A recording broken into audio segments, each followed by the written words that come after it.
জনশ্রুতি সাবধানের মান নাই, সকলেই বলে সাবধানের মান নাই।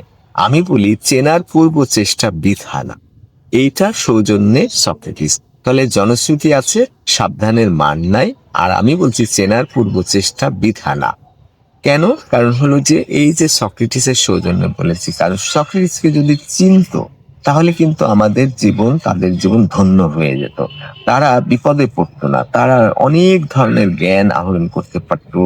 চলার পথে সেই জ্ঞানগুলো তাদের ভীষণ উপকার করত। কিন্তু সক্রেটিসকে আমরা চিনিনি, চেনার চেষ্টা করিনি।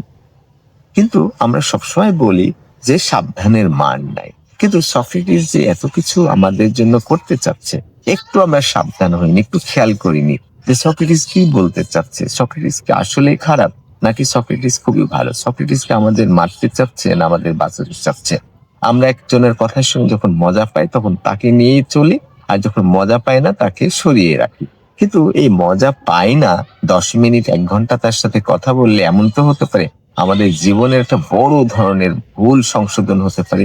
এমন তো হতে পারে ভবিষ্যতে যে ভুলটা আপনি করতে যাচ্ছেন সে ভুলটা আপনি করবেন না। যে জনশ্রুতিটা খুবই ভালো, সাবধানের মান নাই, সাবধান হলে সেটা বৃথা যায় না। কিন্তু আমি বলছি চেনার পূর্ব চেষ্টা বৃথা না। এই সক্রেটিসকে চেনার একটু চেষ্টা করে যে সময়টা আমরা নষ্ট করতাম, একটা বড় মানুষ, যে মানুষটা আমাদের জীবনের জন্য আশীর্বাদ, যে আমাদের জ্ঞান দিতে পারে, বিভিন্ন ভুল পথ থেকে আমাদের বাঁচাতে পারে, সেই মানুষটা এত বলার চেষ্টা করছে কিন্তু তার কথা আমরা শুনছি না। একটু সময় নষ্ট করে যদি আমরা চেষ্টা করি তাকে বোঝার, তাহলে সেই চেষ্টাটা বৃথা যাবে না। জনশ্রুতি সাবধানের মান নাই, ওহিদুর আমি বলছি চেনার পূর্ব চেষ্টা বৃথা না। সৌজন্যে সক্রেটিস।